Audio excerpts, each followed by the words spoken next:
Good morning. Good morning, everyone. Welcome to Life's Cheerleader, woohoo! And our live Q&A coaching session today. And Miss Christine, how are you today? Well, I'm here. That's good to know. I know. And I have been a cold, or I don't know what's going on. And I'm here with Jethro. He's hanging out with me today. So Hey, Jethro, what's up? I'm doing well. How are you, Patricia?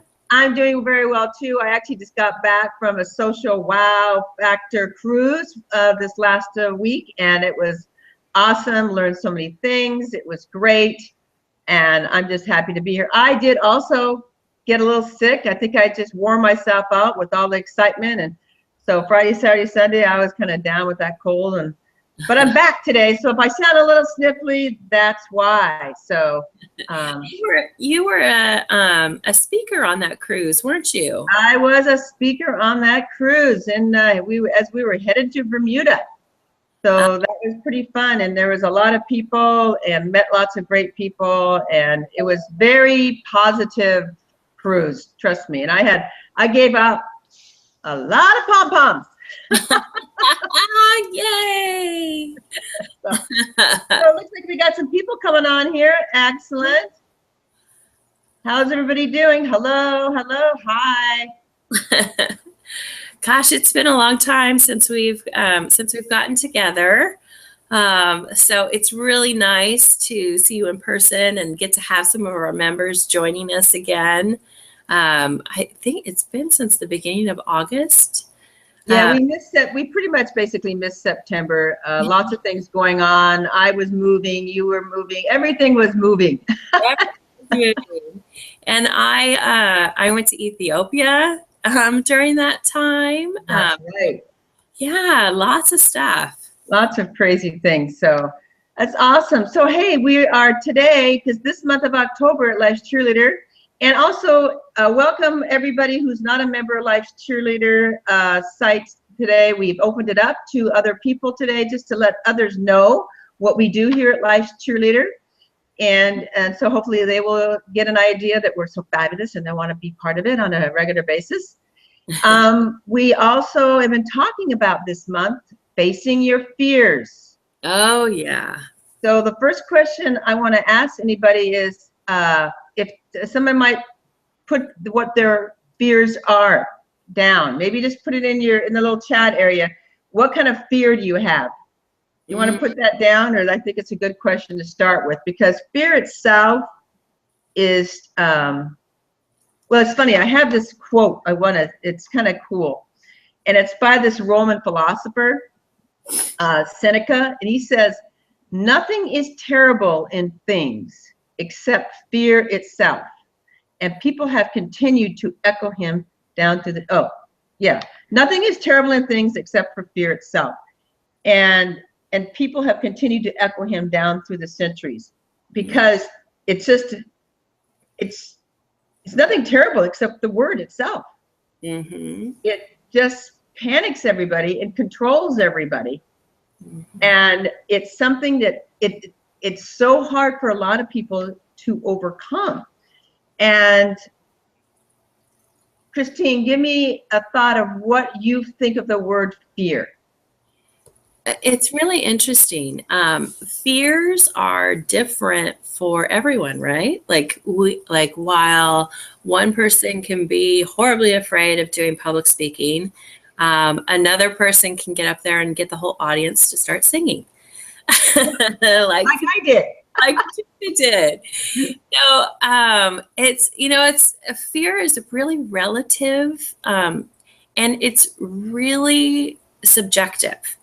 So because of that, we can it's all in our heads, I guess. Like there's nothing to fear but fear itself. It's powerful when we think of it that way, when we start thinking about what it is that we actually fear. It's the belief that is causing the problem, not the actual thing. Right.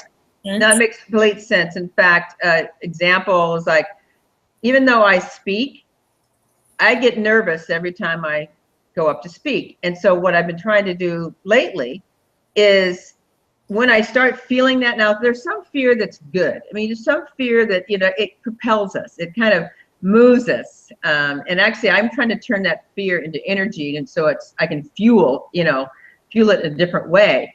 But I find that I start asking myself questions. Like, for instance, when I'm getting nervous, I go now, Patricia, why are you nervous? What is this? What's creating this nerves right now? Are you scared of rejection? So I'm bringing them out, and I'm bringing them out loud. Are you scared of rejection? Are you scared you're going to you're going to get your words? Are you scared you're just going to say the wrong thing? You're scared that no one's going to like you. And then I started thinking, well, what if they don't like you? Does it really matter? I mean, it's good to really start talking about this and asking yourself questions. Well, what if? Or what if you did fabulous? So I'm also trying to turn that around too. Like, instead of being negative in it, like, well, what if they don't like me? Or what if they hate me? I'm trying to turn that around. Well, wait a minute. But what if they love you? Mm-hmm. You don't want to not do something because this might be something that they could love. So I'm trying to turn it around and turn that fear, that negative fear of words that I'm saying to myself, and turn them into more of a positive flip, you might say. Yeah. And it seems to work the more we become aware of our fears. Yeah. And that's why I asked the question of people out there, and please put it down, is what is a fear of yours? Yeah. That, I think that's the key, really, like that it's that awareness piece. We're always talking about awareness. Yes. It's about understanding that when we are feeling fearful, well, it's even that. How many times do we identify fear as something else? Or like someone's afraid of public speaking, and they don't really understand that it's their own thoughts that are making them afraid.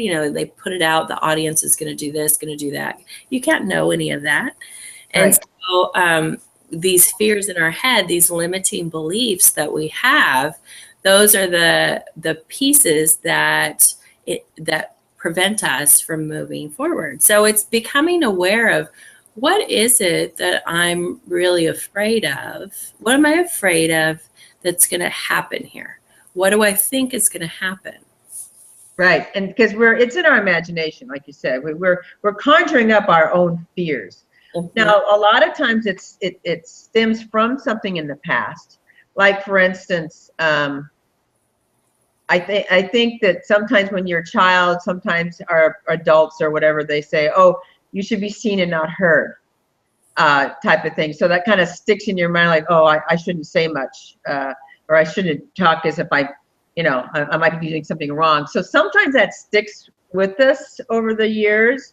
Or maybe you were shut down as a young child, and say, no, you shouldn't speak because you don't know what you're talking about. Mm-hmm. Sometimes, and I think sometimes adults do that inadvertently. They don't always mean to do it, but they say the wrong words, because, again, we've talked about this before. Words are so powerful that they stick into our subconscious, and then we wonder where all the stuff is, all the problems are. And so sometimes we have to sit and just think, and think about, where is this stemming from? Why am I scared to speak publicly? Why am I scared to commit? Why in a relationship? Why am I so scared to go out and meet people or mingle? It usually stems from something in our past, and it can be so small.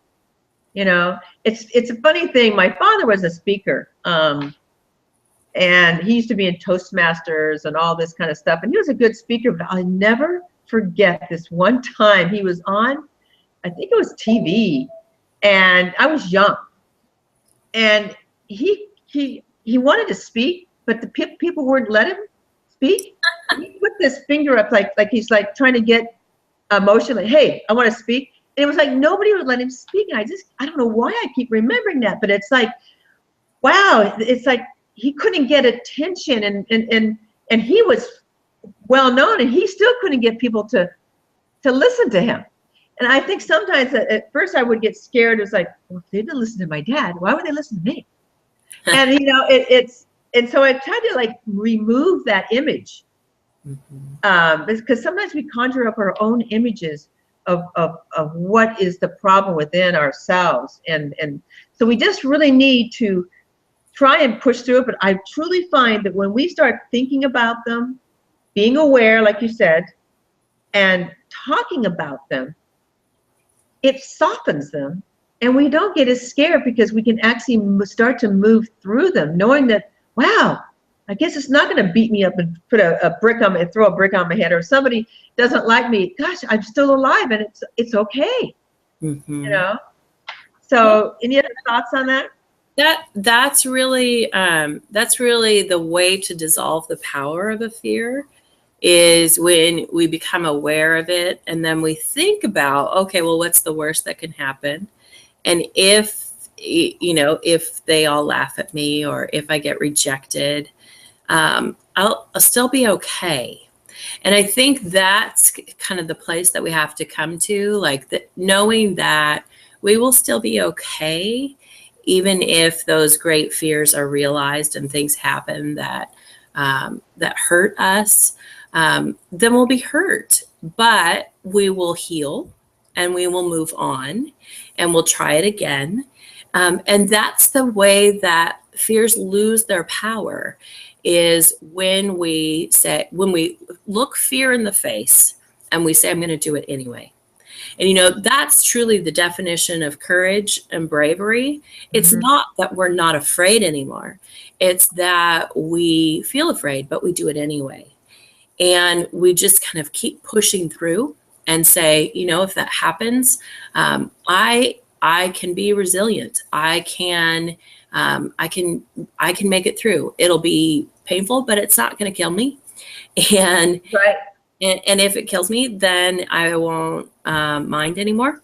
Right? Well, that's one way to look at it. But I'm going to push through, and that's truly what it means to have courage. Right. Well, I think the key word here is you're going to be okay. Is that people? It's because we have to understand that there are people out there that will reject us, that won't like us. They won't like what we're wearing. Well, there's always those people out there. That doesn't mean you're any less of a person. And I think that's the big hurdle we need to get over, is saying to ourselves, and maybe saying that on a regular basis, I'm okay. I'm going to be okay. You know, I can't make the whole world. I would love the whole world to love me, but I know they don't. You know, and that's fine, because you know, it's like speaking or life's cheerleader. I don't resonate with everybody. My personality is going to resonate with some people. Your personality is going to resonate with some people, and that's just the way it works. And then we attract the people that we want in our lives, that it'll be make us okay. The other thing is, I think you learn also to start putting yourself amongst people that are more positive, and creating a different people around you. So if you're getting negative feedback all the time, so you're feeling like you're not okay, sometimes we have to move away from some of those people and move into better energy, so that we can have, for example, 10 positive people versus 2 negative people. So for example, if you are in a family and you got a negative family, and those people we can't get rid of, right? They're just really hard to get rid of. I can pull back. There's been some people in my family I've pulled back from because of some negativity, but you can't just get rid of them. So you know you're going to be around them sometimes. So I decided, okay, I got a couple of negative people. That means I better get 4 positive people to counteract those 2 people, because then you have, you know, more abundance of positivity over here, which can feed your soul and your courage and everything, so that you can have more of that I'm okay feeling, which also helps you push through your fears, because those people that are positive are going to also help you say, you know what, you can do this. It's okay, you can do this. And so they help you through your fears and your rejections. And it's so important that you realize that. And I think, again, goes right back to awareness again, being aware of who's in your corner, Mm-hmm. and who's not, or who's not serving you Mm-hmm. well. That's really wise, Patricia. It's really like surrounding ourselves with positive people, with accepting people, with, you know, non-judgmental people, not people who are negative, who are critical. Those kind of things can really tear down our sense of self. And so we have to be aware of when that's happening, and we have to step back from it if we can, or even step out of the room when Right. it's happening, and then really find those resources to refill us. Those people that bring joy into our lives, we need to make efforts to spend time with them, to fill our lives with them, because that's truly what empowerment is. You know, Right. you when you refill your sense of self, and when you feel accepted, and when you feel loved, that's what brings about that power to conquer fears. Right. And I think, again, it's very hard for some people when you're in it, Yeah. to realize that there are positive people out there that could support you. Because I know when you're in it and the negativity, if you're in it all the time, and there again is the awareness, and whereas if you can, and it takes a bit of practice, but if you can learn to, like, see these negative people for who they are, and you can never change them. Nobody is going to change unless they want to change. So I think that's one of the first things to do, because this all works in that whole fear value, that whole fear of everything. People have to realize they can't change these particular people, so they have to take their energy away from them, step back, and then realize they can move this way. They can stay there all they want, and, whatever, but you need to move this way so you can continually grow, be courageous, and that people who are going to surround you, that are going to encourage you to move through your fears, and that you're going to be okay. Um, it's a practice. It's a it, habit. it is. Again, I mean, sometimes these things all kind of go back and forth with each other, but it really is practicing to step away, to be, and creating a new habit of surrounding yourself. Mm-hmm. Someone has mentioned a fear of being alone. Ah, yes. And that is that's a really powerful one that can keep you really trapped, because to break out of that, you have to really step out of your comfort zone. And Patricia and I were talking even just this morning about all those things that we do to step outside of our comfort zone. And it takes a lot of courage to do that. And with courage comes encouragement. And so we need to find those people that can help encourage us to be brave, that can help us think of ideas to step out of our comfort zones, so that if we are afraid of being alone, we can do things so that we're not alone, or so that we're comfortable being by ourselves. Things Right. like Yeah, I think that everybody has that fear at times. Mhm. So I want that person. I want that you're not alone in that aspect. I think we all wonder about that. I have no children. I have no parents. I have no spouse. So there's times when even myself, who I have a lot of friends, I think to myself, oh, am I alone, or I'm going to be alone? And I think it's something that we all come to at some point, knowing that we are alone in some cases, and then we can, but we can choose not to be alone if we want to. The best thing to do is learning to be good and okay with being alone by yourself. Does that make sense? Being Yeah. being okay. And I've been learning this, that you know what, I'm okay with being alone, because the more you learn to find out about yourself and not be scared to find out what maybe you don't like about yourself. Because I think sometimes we're also scared to be alone because we're scared what we might find out about ourselves also. We So don't, we're like, we don't want to think. I don't like that about myself, you know? And, but I mean, that's another being of being alone, you know? I mean, I think some people are just scared of being alone as dying alone, or just being alone in general, staying at home with the 2 cats, like me. And me. And we also have to remember, though, that too is a choice. And we don't have to have tons of friends or anything, but sometimes we just have to look for the right friends and be able to understand that that maybe is not the best friend for me. So I'd rather be alone and learn about myself, and then maybe I'll search for more other people for support. Uh-huh. And I think that it's a common thing to feel alone, and I think there's so many more people that have this fear than you realize. I think you're right, Patricia. That and you said something that really struck me too. I have Ah, you but have a friend. you said you said we have to make the choice sometimes. Like, I think sometimes people stay in bad relationships because of that fear of being alone. Like, that this is worse than, or this is better than being alone. And so even though it's really bad, it's better than, the alternative. And so that is kind of that black and white thinking that can get us into trouble, and with our fears, where we start thinking it's all or nothing, it's either this or that. We don't see any gray area in between. And you've mentioned solutions that are in the gray area. So it's like, it doesn't have to be that I'm in this bad relationship or I'm all alone.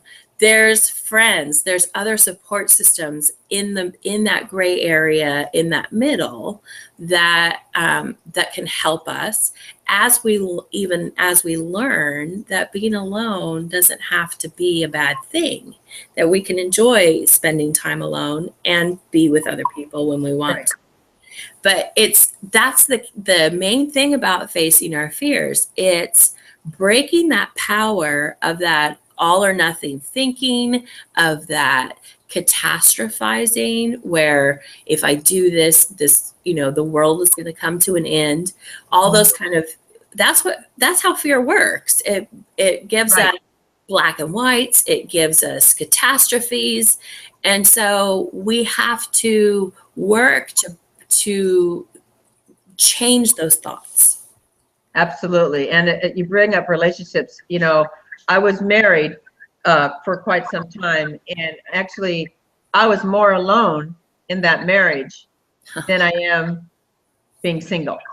Yeah. So you have to look at your choices. Do I want to be totally unhappy and alone, or and it's not in a good space, or do we be alone and happy, and then we can make a decision and choices to bring people in that we care about and that we want. And I found that the more I learned about myself, I became comfortable with myself, the better people came into my life. Because the more you know yourself and understand yourself, the more boundaries you can put on, the more things that you can say yes or no to, and such. So people don't always realize that learning about yourself and who you are as an individual can really help you push through your fears, and you can talk about them, and then you can make choices, because life is choices. Life is pretty much what it is, and we have choices to do everything. Whether it be bad or good, or take a pill, not take a pill, doesn't matter, to eat or not to eat. We have choices. And I think for me, it was much easier to be alone and now have tons of great friends that make me happy on a regular basis. And now I can go home and be happy with myself too. And smile and such, rather than being alone with places that you don't want to be. So all kinds of things. That was a great question that was brought up. Yeah. It's such a fear is such a big, huge, what do I want to say, elephant in the room. for most people. Mm-hmm. And it's one thing I want to get across to everybody out there that we're talking is that everybody has fears. Even Mm-hmm. the people you think that are so confident and so this and so that, oh my gosh, they are shaking in their boots a lot of times. We just, the thing is, we just don't know their story and what it is and why it is. So we need to be conscious of that as far as, as I spoke before about power of words and careful what we say to other people too, because we don't know their stories and what fears they may have, just like they don't know the fears that you have, and they may have said something incorrectly, not even knowing what you're feeling. Mm-hmm. So, we just have to kind of understand that everybody is fearful, and we're all just trying to learn to be just uncomfortable and push through things. And I've said this in some things that I've sent out, that by changing the word from fear to uncomfortable, I've really made a big difference in me pushing through some of my fears. And it's like, well, I'm just feeling uncomfortable. I'm not scared. I'm just uncomfortable, and it's just a better word. It feels better. And then you seem to push through things a little better. But I really want everybody to know out there, as we kind of get closer to our 30 minutes here. Wow, that went fast. That everybody has fears. And everybody has a fear of being alone. Everybody has a fear of being rejected. I don't care if you're Trump. I think he's got a bigger, fear of being rejected. So, I mean, everybody has their stuff. Yeah. And we're here at Life's Cheerleader to support you. Mm-hmm. And that's what we do for the people who aren't members. This is what we do. We support you and to get through the fears, to help you grow, to help you be better you, to help you have more confidence in whatever you do. Because not only does fear affect you mentally, and it can affect you physically, in health and everything else, because it can eat at you. And we have to learn to say, no, it's going to be okay. Or it's like, if you're not feeling well, if you're sick, I'm going to be better. It's going to be better. Bring in that good energy. Mm-hmm.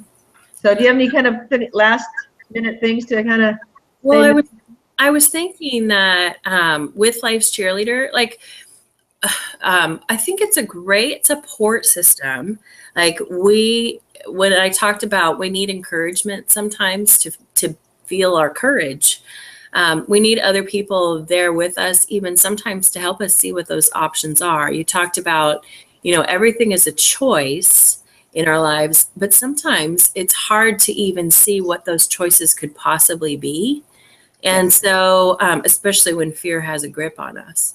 So having that kind of objective support system, like provided at Life's Cheerleader, that kind of thing where you can come in and talk and say, this is what's going on for me, and I feel trapped.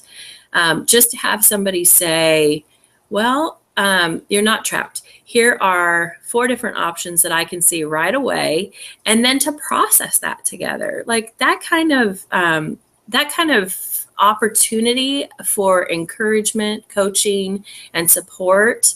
It's amazing. We all need that in our lives. Yes, we totally all need that. Every single one of us, no matter how old you are, we all want to feel that we're wanted. We all want to feel supported. We all want to feel we're not judged. And it's such an important thing to have. And it's a healthy thing to do, especially if you find the right support system. And hopefully people out there will try us and check us out at lifescheerleader.com. See if it's a good fit for you too, because I know me and I know Christine, we love supporting, we love helping, we want to be there for everybody as much as possible. I mean, we're human too, but we certainly want to do our best. And I just want everybody out there to realize that you all are okay. You all are fabulous, and just remember that. And I think that's kind of. It's 10:30. Oh my God. Wow. I think that's a great note to end on, because everybody does need to remember, like, you have value, you are okay. And wherever you are right now is the perfect place to be. So no matter what fears you're feeling, like, that's okay. Like we need to be okay with who we are right now. And so you are okay. So thanks for sharing that, Patricia. That is encouraging. Well, thank you. All right, guys. Hey, it's been fabulous. It's been a very fast 30 minutes, unbelievable. And again, if you guys have any questions, feel free to email myself at lifescheerleader@gmail.com if you want, or Christine, can they get a hold of you?